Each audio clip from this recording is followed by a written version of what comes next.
കേരളത്തിൽ കിടപ്പാടം സംരക്ഷിക്കാൻ പുതിയ നിയമം 5 ലക്ഷം രൂപ വരെയുള്ള വായ്പ മുടങ്ങിയാൽ വീട് ജപ്തി ചെയ്യാനാകില്ല. വാർഷിക വരുമാനം 3 ലക്ഷത്തിൽ താഴെയുള്ളവർക്കാണ് ഈ ആനുകൂല്യം. ബാങ്കുകൾക്ക് നൽകാനുള്ള പണം സർക്കാർ നൽകുമെന്നുള്ളതാണ് തീരുമാനം. ടി വി പ്രസാദ് വിവരങ്ങളുമായി. പ്രസാദ്, ഇപ്പോൾ ഏക കിടപ്പാട ബിൽ അത് നിയമമാക്കാനുള്ള ആലോചനയൊക്കെയാണ് പോകുന്നത്. ആ ബില്ലിനും മന്ത്രിസഭ അംഗീകാരം നൽകിയിരിക്കുകയാണ്.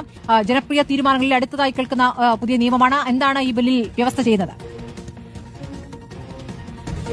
ഉറപ്പായും സ്മൃതി, വന്യജീവി സംരക്ഷണ നിയമത്തിലെ ഭേദഗതികളെ പോലെ തന്നെ മനുഷ്യരെ സ്വാധീനിക്കാൻ സാധ്യതയുള്ള ഒരു ബില്ലാണ് ഇന്നിപ്പോൾ മന്ത്രിസഭയുടെ അംഗീകാരം നേടിയിരിക്കുന്നത്.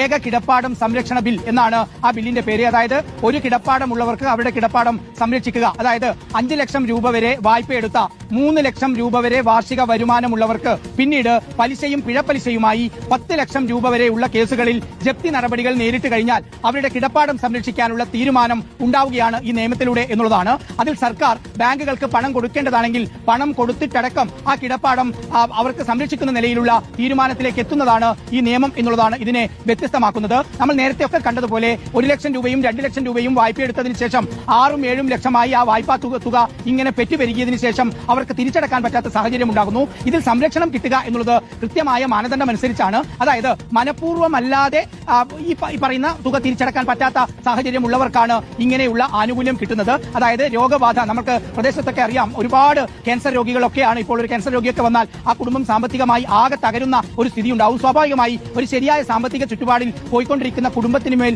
വലിയ സാമ്പത്തിക ബാധ്യത വരുന്നതോടുകൂടി ഇങ്ങനൊരു ലോൺ തിരിച്ചടക്കാൻ പറ്റാത്ത സാഹചര്യത്തിലേക്ക് അവർ നീങ്ങുകയാണ്. പിന്നീട് അത് ജപ്തി നടപടികളിലേക്ക് പോകുന്നു. അവർക്കാകെയുള്ള കിടപ്പാടം പോലും നഷ്ടപ്പെടുന്ന നിലയിലേക്കും പിന്നീട് അവർ ആത്മഹത്യയിലേക്ക് ഉൾപ്പെടെ പോകുന്ന നിലയിലേക്ക് ഒരുപാട് കാര്യങ്ങൾ നമ്മൾ കണ്ടിട്ടുള്ളതാണ്. അങ്ങനെയുള്ള ഒരു ഘട്ടത്തിലാണ് സർക്കാരിന്റെ നിർണായക ഇടപെടൽ ഉണ്ടാകുന്നത്.